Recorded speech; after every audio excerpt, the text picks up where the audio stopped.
El ejercicio 21.44 dice, la carga puntual Q1 igual menos 5,0 nanocoulombs se encuentra en el origen y la carga puntual Q2 igual más 3,0 nanocoulombs está sobre el eje X en X igual 3 centímetros.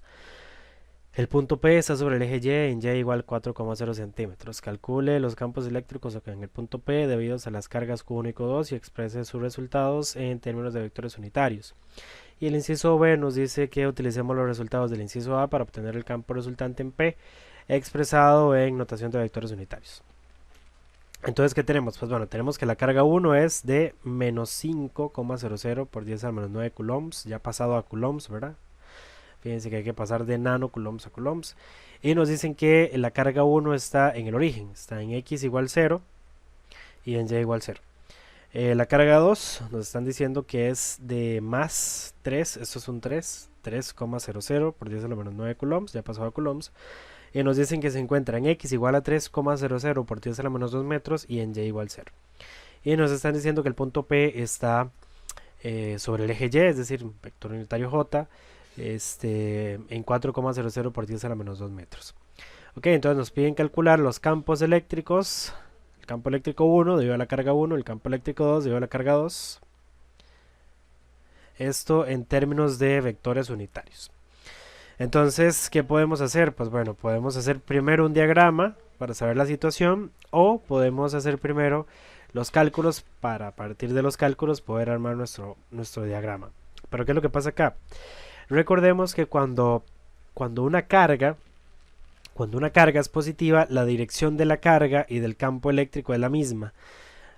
Pero cuando la carga es negativa, la dirección de la carga y la dirección del campo eléctrico son opuestas, o sea, la dirección es opuesta. Entonces, ¿qué sacamos de eso? Pues vean que la carga 1 la que está en el origen, es decir, la carga 1 es esta carga que está por aquí, no sé cómo es. Es esta carga que está por aquí, esta que está aquí.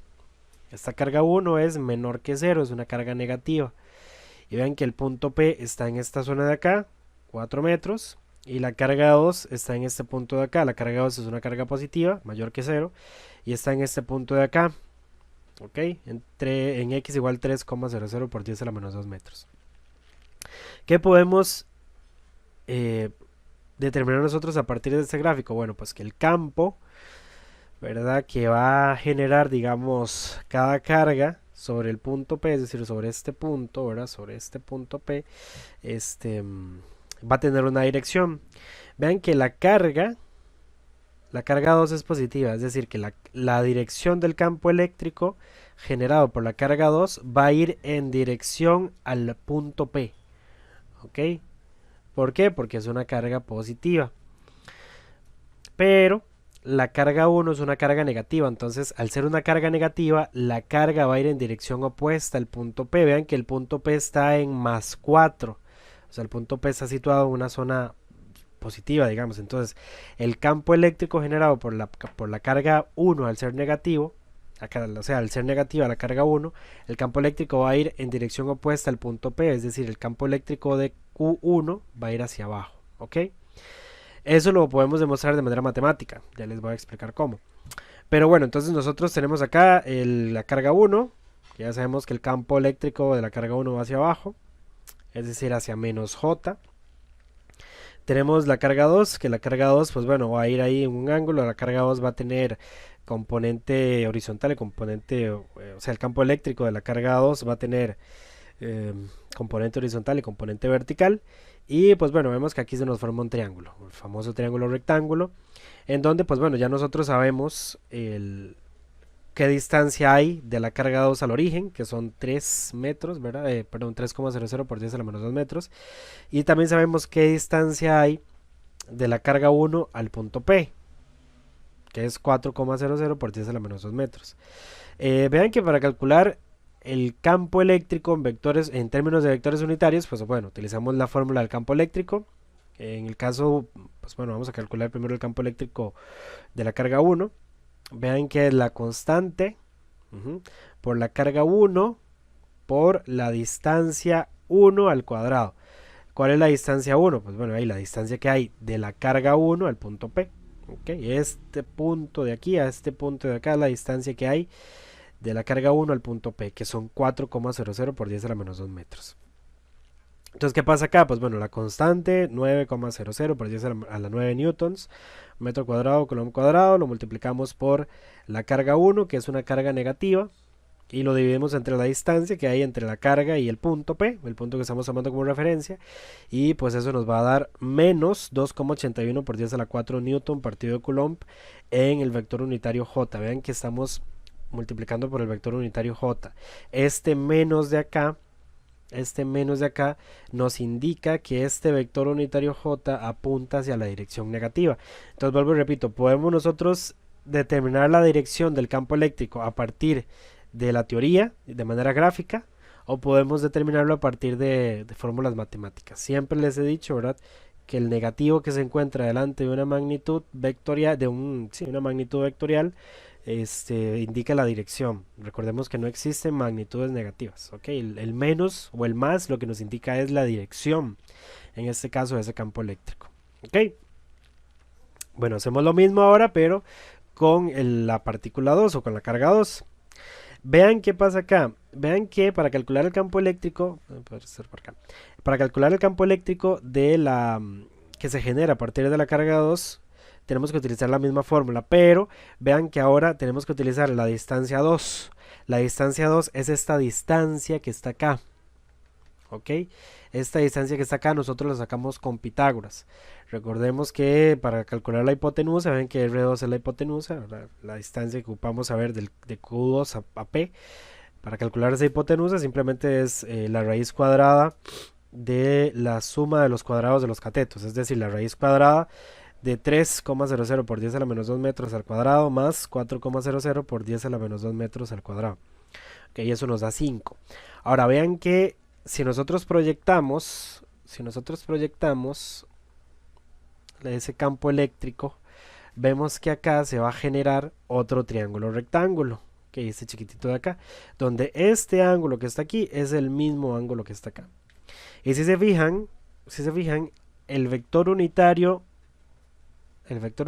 I, ¿verdad?, que corresponde a la componente horizontal del campo, apunta hacia menos X. Fíjense para acá, fíjense que apunta hacia menos X. Entonces por eso es que, fíjense que tenemos la forma vectorial del campo eléctrico, va a ser la fórmula general, ¿verdad?, que dice que la constante por la carga 2 entre la distancia 2 al cuadrado, en I, más lo mismo, ¿verdad?, la constante por la carga 2 entre la distancia 2 al cuadrado en J, ok, pero vean que I va negativo, entonces este menos sale de acá, de este triángulo que nosotros hicimos, y vean que el vector unitario J va hacia arriba, ¿verdad? Entonces este queda positivo.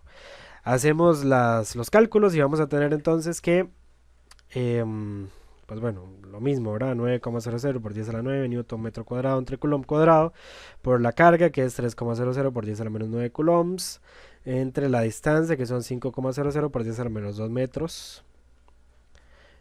Todo eso al cuadrado en I y lo mismo en J, ¿verdad? Se me van a simplificar algunas unidades. Y entonces acá vamos a tener que de forma vectorial el campo eléctrico 2 o el campo eléctrico generado por la carga puntual 2 va a ser menos 1,08 por 10 a la 4 newton partido de coulomb, ¿verdad?, en el vector unitario I, más 1,08 por 10 a la 4 newton partido entre coulomb por el vector unitario J. Ok, ahora fíjense que en el inciso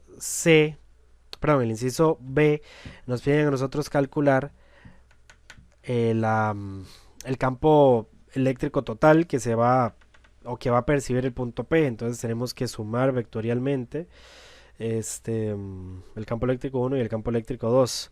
Pero para hacer eso, primero yo tengo que calcular, ¿verdad?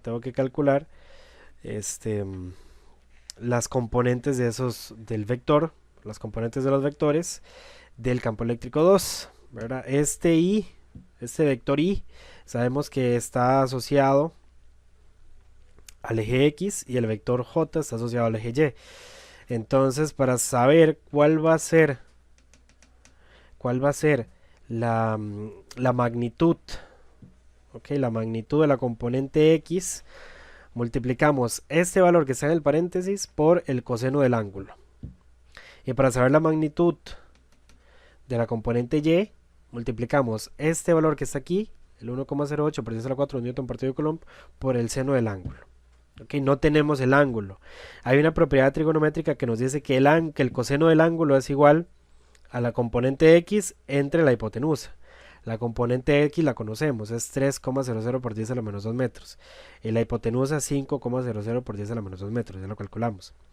Y el seno del ángulo, según las identidades trigonométricas, se calcula a partir de la componente Y, ¿ok?, del cateto opuesto, que ya sabemos que es 4,00 por 10 a la menos 2 metros, dividido entre la hipotenusa, ¿verdad?, que es 5,00 por 10 a la menos 2 metros. Entonces, eso es lo que tenemos por este otro lado.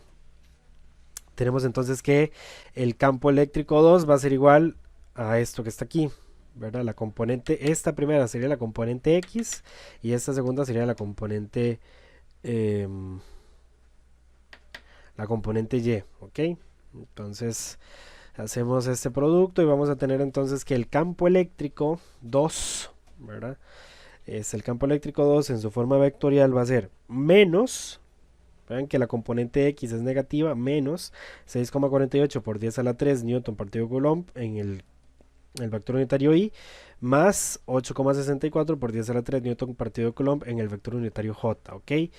Ya tenemos entonces el inciso A listo, porque el inciso A nos pedían calcular el campo eléctrico 1 en términos de vectores unitarios y acá el campo eléctrico 2 en términos de vectores unitarios, ¿ok? En el inciso C nos piden a nosotros calcular el campo eléctrico total que se va, digamos que va a percibir o que se va a percibir en el punto P a partir de los vectores unitarios, es decir, no dar la magnitud sino dejarlo en términos de vectores unitarios. Entonces simplemente sumamos E1 más E2. E1, vean que E1 solamente tenía componente J, vean que E1 es esta, E1 no tiene componente horizontal, E1 tiene componente en J nada más.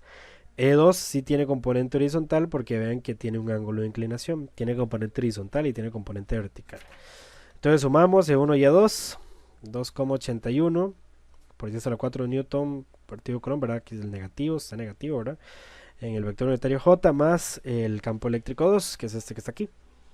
Entonces vean que aquí lo que tenemos que hacer es sumar I con I y J con J.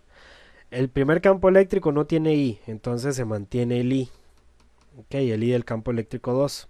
Entonces me quedaría que el campo eléctrico total va a ser igual a menos 6,48 por 10 a la 3 newton partido Coulomb en el vector unitario I, menos, acá vean que este vector unitario J se suma con este otro vector unitario J. Entonces sería menos 2,81 por 10 a la 4 newton partido Coulomb más 8,64 por 10 a la 3 newton partido Coulomb, ambos en el vector unitario J. Eso me quedaría entonces menos 1,95 por 10 a la 4 newton partido Coulomb en el vector unitario J. Y esta sería la solución al ejercicio 21.44.